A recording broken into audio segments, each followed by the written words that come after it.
Ok, boa tarde. Hoje a gente vai começar um novo livro, o livro de Melachim. Então, quem perdeu os anteriores, não tem problema. A gente está aqui, curiosamente, a gente começou um novo livro, mas ele é o término do tema anterior, que é o término da vida de David. Esse livro começa com o término final da vida de David, e aí vai começar a vida do rei Salomão, que você gosta tanto. Eu gosto mesmo. David Amelech, ele chegou na sua velhice. A gente sabe que ele faleceu com 70 anos. Então, não é uma velhice avançada, muito menos para aquela época, mas ele estava apresentando todos os sinais de velhice. Ele estava fraco. Ele tinha jejuado muito ao longo da vida dele, tinha dedicado muito sua vida para guerras, para fugir, aflições, perdeu filhos. Teve bastante tsuras e ele dedicou literalmente todo o sangue que ele tinha para o povo judeu. E ele estava fraco. E além disso, agora ele então se retirou, ele foi para o quarto dele. Ele não tinha mais como cuidar das questões físicas do povo, digamos assim. Ele conseguia ainda resolver problemas de Torá, ou seja, os problemas mais espirituais. Ele dava discursos esporádicos para o povo, mas o dia a dia dele agora foi diminuído. Ele não tinha mais a força de continuar. E uma coisa importante da gente saber é que, apesar de tudo, a sabedoria dele continua aumentando. Isso é uma coisa que vale a pena a gente sempre lembrar, que na modernidade, no mercado atual, a pessoa passou de uma certa idade, independente das qualificações dele, ninguém quer nem saber. Só não consegue contrato. Na Torá, a gente sabe a importância. Sim, a velhice tem certas dificuldades, mas a sabedoria de uma pessoa, só pelo fato de ele ter uma certa idade, você é obrigado pela Torá, mipnei seivatakum. Você tem que se levantar para uma pessoa idosa. Tem discussão o que é chamada idoso, que no Brasil é 60. Idoso. Quanto que é idoso aqui no Brasil? Idoso depois de 60 anos. 60 anos. A pessoa de 60, ou mais ainda 70, com certeza, você tem a obrigação de se levantar para ela. Independente se ele é conhecedor da Torá ou não, porque a própria sabedoria é a experiência de vida. Agora, alguém que potencializou isso através do estudo da Torá, em especial, a sabedoria que ele consegue depois de uma certa idade é uma coisa completamente diferente. Por vários motivos. Um dos motivos é que o Yetzer Hara, os impulsos naturais, eles se tranquilizam depois de uma certa idade. E a pessoa já consegue olhar a vida com uma experiência, com um olhar diferente. A Torá, ela vai acumulativa e ele consegue cada vez mais absorver, associar, assimilar as ideias, os valores, as leis, as regras da Torá. Então, David Amelech, apesar dele ter regredido fisicamente, ele continuou progredindo espiritualmente. Isso é uma regra importante da gente entender. Número um, para se respeitar os mais velhos, as pessoas de idade. Mais ainda, um conhecedor, estudioso da Torá de idade. E a gente olhar para nós mesmos e às vezes pensar, bom, eu já não sirvo mais para nada. Eu já estou velho, já estou gagá. Alguns falam, meus amigos já morreram. Você agora tem um conhecimento e uma oportunidade maior ainda do que você sempre teve. Mas é difícil. Claro que é difícil. Mas, às vezes, a pessoa já não trabalha mais, ou trabalha mesmo, já trabalha bem menos do que antes, família Baruch Hashem já formada, ele tem o tempo de se dedicar mais ao estudo da Torá. Então, mesmo que a pessoa regrediu, como questão biológica da vida, Já perdi mas ele 8 irmãos. não deve ser fácil, não deve ser nada fácil, Nada. nada fácil. Mas a sabedoria que o senhor tem, Só tenho eu e uma irmã. a sabedoria que você tem, a, a experiência de vida são poucos Muita que têm. angústia. Imagina. Vamos lá.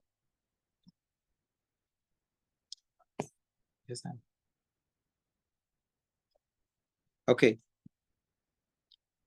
E a gente, então, aplicar isso para respeitar os outros e para a gente saber como a Torá enxerga a gente. Quando a pessoa, às vezes, chega a uma certa idade e fala, poxa, a minha vida era meu trabalho, agora não tem mais o trabalho. Minha vida era meus filhos, agora meus filhos, Baruch Hashem, já criaram asas.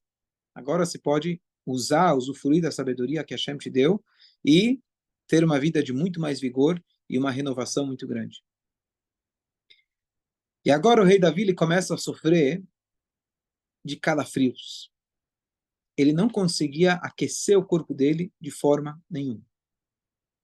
A gente sabe que às vezes a pessoa de mais idade reclama mais do ar-condicionado. Isso eu sei por experiência. O jovem, ele está com muito mais calor. É normal.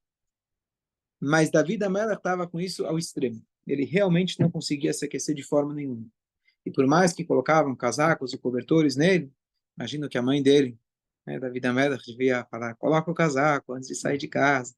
Mas não conseguiam realmente aquecer o corpo dele. E a gente sabe, eu comentei isso na outra aula, por que isso aconteceu com ele. Isso foi, de alguma maneira, uma punição de Hashem, mas no nível tão elevado do rei David, porque ele tinha cortado, lembra? O manto do Shaul. Quando o Shaul estava correndo atrás dele, em vez de matar o Shaul, ele cortou o manto dele. Inclusive, tinha tal, o Tzitzi também. Com esse manto, ele provou para ele depois, ó, para de me perseguir, não queria fazer nada. Se eu quisesse fazer uma coisa para você, estava numa caverna no escuro, eu já teria te matado. Então foi muito sábio, foi muito nobre da parte dele. Inclusive os seguidores falavam para ele, vai, acaba com ele, tua chance. Mas ele não fez isso. Mas ele desrespeitou um rei judeu. Ah, queria matar ele. Mas Hashem, ele julga uma toalha que está totalmente branca, de fina, de seda, um pontinho pequenininho, vermelho, já está suja a toalha. Você tem que lavar de novo. É um cara que, Baruch Hashem, eu conheci que ele tem um carro muito caro. Ele falou que ele tem que mandar passar cera no carro uma vez por mês. Imagina quanto custo tem. Então, quanto mais caro o carro, mais o cuidado que você vai ter com ele. Então, Hashem, ele é mais rigoroso com o Sadikim, num nível que a gente não consegue compreender. Por que Hashem castigaria ele dessa forma? Então, eu estou dando uma pequena explicação, mas na nossa cabeça limitada é difícil a gente entender. O segundo motivo, claro, pede para o Zef. Zef, tem talvez com a Sabrina. Consegue um tefilim para ele? Pode colocar isso daí, se quiser. E aí tem uma segunda explicação interessante, que há pouco tempo atrás a gente estudou, no final do livro anterior, que Davi Amelech, mais para o final da vida, ele fez uma contagem do povo judeu. E essa contagem não foi de acordo com as regras que a Torá exige, que você não pode contar diretamente. Isso trouxe uma praga, e 70 mil judeus morreram como consequência. E quando o rei, o anjo da morte, ele estava lá matando a turma, ou além, Deus nos livre, ele chegou perto do Davi com uma espada desbainhada, ou seja, ameaçando ele, dizendo que ele tinha culpa nessa história. A gente já elaborou nesse assunto antes. E aí, o que o anjo da morte fez? Ele limpou o sangue da espada dele no manto do rei Davi. E agora, nenhum manto mais funcionava para o rei Davi. Nenhum manto mais aquecia ele. Ou seja, ele teve contato com o contrário da vida. Vida é calor. Na pessoa, Deus nos livre, quando falece, fica gelado. Ele teve contato com aquele responsável do contrário da vida. Isso trouxe para ele, digamos assim, uma ausência de calor, uma ausência de vida. Isso foi, então, uma retribuição divina pelo fato de ele ter contado o povo judeu. Então, são duas explicações que não explicam totalmente para a gente, mas dá para a gente uma pequena noção da maneira que Hashem julga as coisas. E aí, consultaram médicos, porque se a pessoa ela não consegue de jeito nenhum se aquecer, tem que ver o que fazer. O que os médicos sugeriram? Lembra? Lembra? Sobre o quê? Os médicos sugeriram para pegar uma moça jovem, lembra? Uma moça jovem, que ela pudesse aquecer o corpo dele. Aquecer apenas. Aquecer apenas. Davi Amelech consultou o Sanhedrin. Na época, ele já era casado com 18 esposas. Isso é o máximo que um rei judeu podia ter. Pô, Shlomo 18, Amelech, mas 18 aí. 18 é chamado Ai, é o Rai, é o que ele podia ter. É. Outra hora a gente discute por que tantas esposas, etc. Mas ele era um rei de Israel, ele tinha 18, ele já estava no limite. Ele consultou o Sanhedrin e ele falou: eu posso, por questões de saúde, ter esse tipo de proximidade com uma outra mulher que não é a minha, mas isso vai ser para ela aquecer o meu corpo. E curiosamente, o Sanhedrin, eles permitiram, falaram que não tem problema. Escutem bem, não é para se aplicar em outros casos. Não aprenda dessa regra para outros casos. Muita coisa mudou desde então. Entre uma das coisas que mudou desde então é que depois da história que um dos filhos de Davi teve a história de Tamar e Amnon, que eles proibiram Davi e Shlomo. Posteriormente, proibiram o Ihud, um homem estar a sós, sequer, sem se tocar numa mulher que não seja dele. Então, coisas que aconteceram antigamente com certas pessoas, especialmente um tzadik do nível do David Amelech, não serve de exemplo ou de padrão, de padrão para a gente imitar. Vamos deixar isso bem claro. E mais importante ainda lembrar que as histórias, principalmente as histórias que parecem estranhas, saiba que dentro delas tem grandes segredos. A Torá, quando ela conta as histórias, às vezes muito difíceis de compreensão, saiba que lá é um enigma, na verdade, que a Torá está te colocando. A Torá nunca colocaria alguma coisa simplesmente para criticar ou trazer algo errado que alguém fez. Sempre está aqui para a gente poder aprender alguma coisa. Então, vamos tentar juntos descobrir qual que é a mensagem dessa história. Mas ele não conseguia se aquecer. Essa mulher se chamava Avishag. Ela era irmã de uma mulher da cidade de Shunem. Vai aparecer no Tanakh depois, a gente lê isso na Haftarah, a mulher Shunamita, com o profeta Elisha. Tem uma história famosa dessa mulher Shunamita, ela fez na casa dela um espaço para esse profeta morar, e etc. Uma mulher muito tzadek. Então, essa Avishag era irmã dessa mulher que vai aparecer posteriormente no Tanakh. E essa Avishag, tzadek, como ela era, quando ela escutou que o rei precisava, escolheram ela como uma mulher muito bonita, jovem, etc., para estar perto do rei e aquecer ele, ela, ao invés de simplesmente aceitar, ela falou, mas não seria melhor? Ela ficou com medo. Será que eu estou fazendo um pecado? Eu vou estar sós com o rei, ele não está oferecendo para se casar comigo, será que eu posso? E ela vira e fala para ele, não seria melhor a gente se casar? Talvez divorciar uma das esposas, mas para a gente se casar. Claro que não era do interesse dela sequer se casar. Estamos falando aqui, Davi está no final do expediente. Davi estava com 70 anos. Ela era uma mulher moça jovem, mas ela não queria de forma nenhuma transgredir alguma lei da Torá.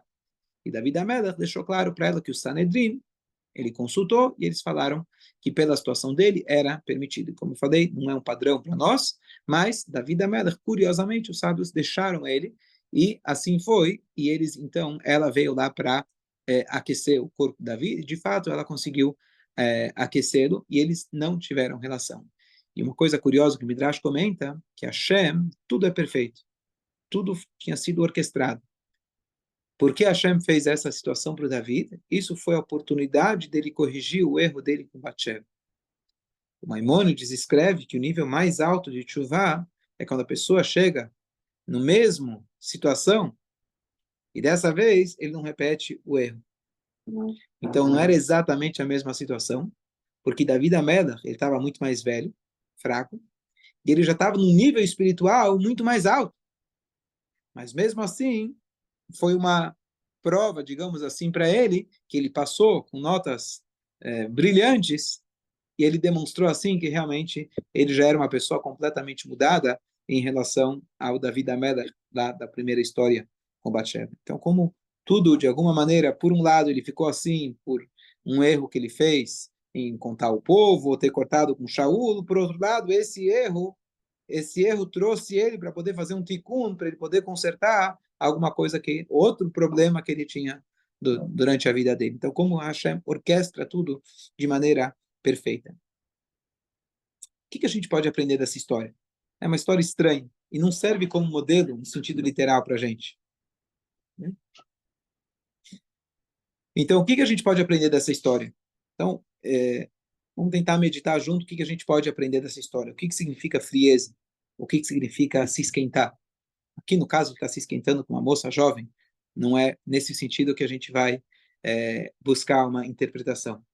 Mas, talvez de uma maneira mais ampla, a gente pode explicar da seguinte forma. Se alguém tiver alguma outra explicação, por favor. Mas a frieza, a gente falou antes, está ligado com o contrário da vida. Calor é vida, certo? Temperatura, a primeira coisa que você chega no hospital, quando vai fazer a triagem, medita a temperatura. está muito alto, é ruim. Se está muito baixo, também é ruim. A pessoa, quando falece, a temperatura dele cai totalmente. Então, o sangue, ele é quente, coração bobeando, é calor. A pessoa, às vezes, a gente traz essa paralelo com Amaleque. Amaleque, quando ele veio, aquele povo veio, atacou o povo judeu, foi o primeiro, Foi um o perigo. primeiro a atacar o povo judeu. Eles são comparados a um banho de água fria. Quando o povo judeu estava saindo com toda aquela coragem, força, olha, vencemos o Paró, de repente vem Amaleque, não é bem assim não. O negócio não vai ficar bem assim não, não acha que é tudo isso. E eles vieram lá, se arriscaram, como o Midrash traz a passagem, com uma banheira que está muito quente, o primeiro que pular vai se queimar. Mas na hora que ele pulou e se queimou, o próximo que entrar, a banheira já está um pouco mais fria. Essa foi a intenção do Amaleque, literalmente suicida. Ele falou, eu vou morrer, mas eu vou facilitar para o próximo. A ideia geral do Amaleque, hoje a gente já não tem o povo de Amaleque, biologicamente falando, temos representantes deles, infelizmente, mas a gente tem um Amaleque que é dentro de nós, que é aquela dúvida, aquele que coloca quando a pessoa está com vontade, ele quer fazer uma mitzvah, ele está empolgado, chega o Yetzirará e para que tanto? E às vezes a pessoa fala, tudo bem, estou fazendo a mitzvah, fiz a mitzvah, Amaleque foi terrível. eu fiz a mitzvah, eu fiz a mitzvah, mas você fazer ela sem o calor, isso já é o começo. Tem uma frase do Ayom Yom que diz que existe uma linha muito fina entre a frieza e a heresia. Quando a pessoa ela é fria para o cumprimento das mitzvot, ele está muito perto, Deus nos livre, da heresia. A heresia é uma consequência, ou está muito perto dessa frieza. Por isso é importante sempre a gente estar aquecendo. Às vezes chega numa situação que a pessoa ela tenta e tenta e tenta se aquecer, e ela não consegue. Então, tem que chamar para ela, nesse caso aqui, o que chamaram para Davi da Meda? Uma moça jovem. Uma das interpretações que a gente pode falar sobre a moça jovem, na verdade, o que é a moça jovem? Por que jovem? Certo? A beleza dela e etc. Mas a moça jovem, quer dizer, uma pessoa jovem tem muito mais calor. Você vê o coração, o batimento cardíaco de um neném, uma criança, é muito mais acelerado que um adulto, que um velho, tá certo? A pressão cardíaca vai diminuindo, o calor humano vai diminuindo conforme a pessoa vai ficando mais velha. O que você precisa nessa hora? Você precisa daquele calor jovem. Você precisa daquele calor como se fosse uma coisa. Por que o jovem? Quer dizer, qual é o significado desse jovem? O jovem é aquele que está descobrindo o mundo, tudo é novo, tudo novidade. Então, é tudo muito legal. O velho já é mais cínico, fala, assim, já conheço, já fui, já viajei, já conheço, já passei por isso. Ele já está mais distante. O que a pessoa precisa nesse momento é Hadesh Yameinu Kekedem, diz o Passuco. Você precisa renovar os seus dias como outrora, lá como você era lá atrás. Então, a mensagem é que a pessoa ele tem que olhar para a Torá como algo novo. Você tem que se desafiar no estudo, você tem que se desafiar no cumprimento das mitzvot, você tem que se desafiar na tefilá. Tudo isso vai trazendo um calor. Na hora que você se acomoda, isso traz a frieza. A pessoa que é velha, o que é o velho? Velho é aquele que não tem novas ideias. Velho é aquele que já conhece, não precisa mais. Às vezes a pessoa é velha em idade, mas ele ainda é muito jovem nas ideias, ainda está olhando para o futuro, está pensando em transformar o mundo. Ele não desistiu, não se tornou cínico, não se tornou frio. Então a ideia é você conseguir trazer essa moça jovem, despertar aquela juventude dentro de você. Isso se dá através do estudo da Torá, mitzvot, tzedakah, tefilá, tudo isso tende a aquecer o nosso coração. Então você pode ter uma pessoa que ela está já há muitos anos estudando o mesmo capítulo da Torá, o mesmo livro da Torá, e você vê ele estudando com aquela alegria, com aquela juventude. Ou outra pessoa que ainda é jovem, mas ele já não tem aquele calor. Rabino, Então, por que Davi da morria? Melech, só um instante, Davi da Melech, então, a sugestão dos médicos foi trazer uma moça jovem. A gente precisa Porque o judeu, despertar na a época nossa juventude. do rei Ah, Davi, sim, morria com 50 anos. não se morria É, com 50 não anos. Na tinha época do rei ninguém. Davi, Mas assim, hoje você dura 90 anos, mas você vive num hospital se tratando, tomando remédio. é uma boa pergunta, é uma boa pergunta. Eu acho que a Shem dá para a gente mais chance da gente fazer chuva, mais chance da gente se melhorar. Se a gente tem mais anos de vida, quer dizer que a gente tem mais coisa para fazer aqui. Talvez o que eles faziam em 20 anos, em 50 anos, a gente demora 100 anos para fazer. Com Não certeza. sabemos os caminhos de Hashem. É E difícil, agora, temos né? mais 3 minutos. Davi da Melech agora. Então, terminamos esse capítulo da Avishag. E agora vai começar o capítulo de Adonial. Adonial é mais um filho da Davi da Melech, vai se proclamar rei. declarar rei em vida do seu próprio pai, contra ou sem a vontade, sem a autorização do próprio pai, e contra, inclusive, as palavras do profeta, que já havia predito que o próximo rei seria Shlomo, certo? Muito bom. E agora, então, quem é esse filho? Então, esse filho ele se chamava Adonial. Os 3 filhos mais velhos de Davi Amelech já tinham falecido.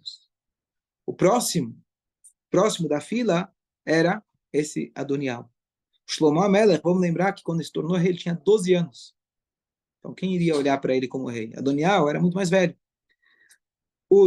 O primeiro filho, que já tinha falecido, era Amnon, que ele foi morto graças ao Avshalom, quem lembra? O Avshalom também foi morto. Quem lembra? A gente contou a história, ensinamos ontem. E tem o terceiro filho, que ele não é... Aliás, o terceiro é o Avshalom, o primeiro é o Amnon, o do meio chamava Kilav ou Daniel, ele não é mencionado mais. Aparentemente, ele estava ausente, possivelmente já tinha falecido. Não está muito claro, mas ele está ausente na história.